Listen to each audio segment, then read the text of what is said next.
French fries ഇഷ്ടമല്ലാത്തവർ വളരെ കുറവായിരിക്കും. കുറേ കഴിച്ചു കഴിഞ്ഞാൽ അത് മടുക്കും. കാരണം അതിൽ കിഴങ്ങ് മാത്രമേ ഉള്ളൂ. എന്നാൽ നമ്മുടെ ഇന്നത്തെ പൊട്ടറ്റോ സ്റ്റിക്ക് അതിലും ടേസ്റ്റിയാണ്. കാരണം ഇതിൽ ഗാർലിക്കും മറ്റ് മസാലകളൊക്കെ ഉണ്ട്. ഉണ്ടാക്കാനാണെങ്കിൽ വളരെ എളുപ്പവും.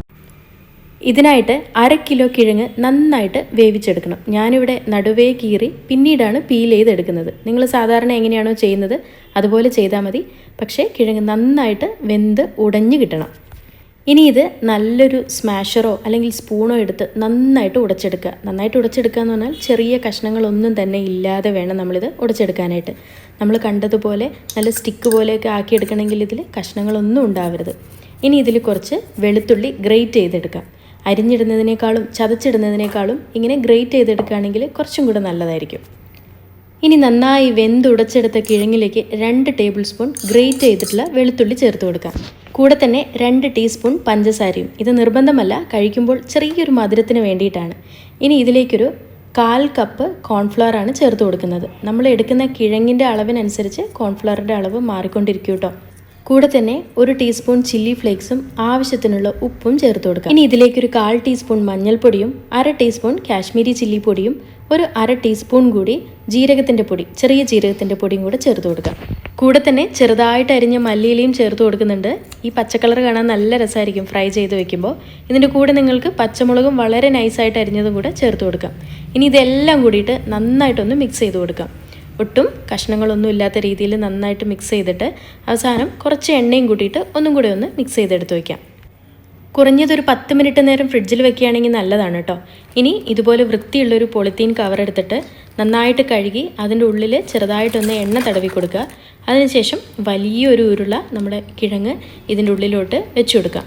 ഇനി എന്താ, ആദ്യം കൈകൊണ്ട് വെറുതെ ഒന്ന് പരത്തിയതിന് ശേഷം ഒരു റോളർ കൊണ്ട് എല്ലാ ഭാഗവും ഒരേ കനത്തിലൊന്ന് പരത്തിയെടുക്കാം. ഒരുപാട് കനം കുറച്ച് ഉണ്ടാക്കിയാൽ നമുക്കിത് എടുക്കാൻ ബുദ്ധിമുട്ടായിരിക്കും. അപ്പോൾ ഒരല്പം തിക്നെസ്സിൽ വേണം നമ്മളിതൊന്ന് പരത്തിയെടുക്കാനായിട്ട്. റോളർ വേണമെന്നില്ല, കൈകൊണ്ട് തന്നെ അമർത്തി കൊടുത്താൽ മതിയാകും. എന്നിട്ട് ഇതിൻ്റെ 2 ഭാഗത്തുള്ള ആ കവറൊന്ന് പൊട്ടിച്ചു കൊടുക്കുകയാണെങ്കിൽ നമുക്കിത് ഓപ്പൺ ചെയ്തെടുക്കാം. എന്നിട്ട് കത്തി വെച്ചിട്ട് നമുക്ക് ആവശ്യമായിട്ടുള്ള ഒരു തിക്നെസ്സിൽ നമുക്കിത് കട്ട് ചെയ്തെടുക്കാം. ഇത് ഈ ഒരു രീതിയിൽ തന്നെ ഫ്രൈ ചെയ്തെടുക്കണമെന്നില്ല. പിന്നെ പൊട്ടറ്റോ സ്റ്റിക്ക് ആയതുകൊണ്ടും കുട്ടികൾക്ക് ഇഷ്ടമാവുന്നതുകൊണ്ടാണ് ഇങ്ങനെ ചെയ്തത്. ചെറിയ ഉരുള എടുത്തിട്ട് 2 കൈ കൊണ്ടും ഒന്ന് ഉരുട്ടി കൊടുത്തിട്ട് അങ്ങനെ സ്റ്റിക്കായിട്ട് നമുക്ക് എണ്ണയിൽ ഇടാവുന്നതാണ്. ഇനി എണ്ണ നന്നായിട്ട് ചൂടാവുമ്പോൾ ഇതിലേക്ക് ഓരോ സ്റ്റിക്കായിട്ട് വെച്ച് കൊടുക്കാം. ഒരു മീഡിയം ഫ്ലെയിമിൽ വേണം വെച്ച് കൊടുക്കാനായിട്ട്. പിന്നെ ഇത് ഉടനെ തന്നെ തിരിച്ചിടരുത്. കുറച്ച് നന്നായിട്ട് ഫ്രൈ ചെയ്തതിന് ശേഷം വേണം തിരിച്ചിടാനായിട്ട്. പെട്ടെന്നൊന്നും ഫ്രൈ ആയി വരില്ല. നല്ല ക്രിസ്പി ആയിട്ട് സ്റ്റിക്ക് പോലെ നിൽക്കണമെങ്കിൽ കുറച്ച് അധികം നേരം ഇത് ഫ്രൈ ചെയ്യണം.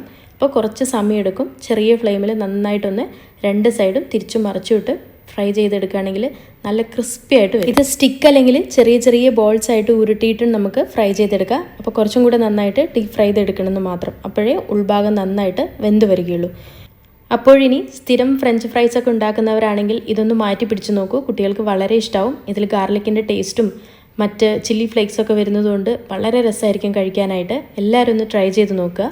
ഈ വീഡിയോ നിങ്ങൾക്ക് ഇഷ്ടമായെങ്കിൽ മറക്കാതെ ചാനലൊന്ന് സബ്സ്ക്രൈബ് ചെയ്ത് സപ്പോർട്ട് ചെയ്യുക. ഇതുപോലെയുള്ള ഒരുപാട് എളുപ്പത്തിലുള്ള evening snacks recipe seasoned with love by Supriya എന്ന് പറയുന്ന നമ്മുടെ ഈ ചാനലിലുണ്ട്.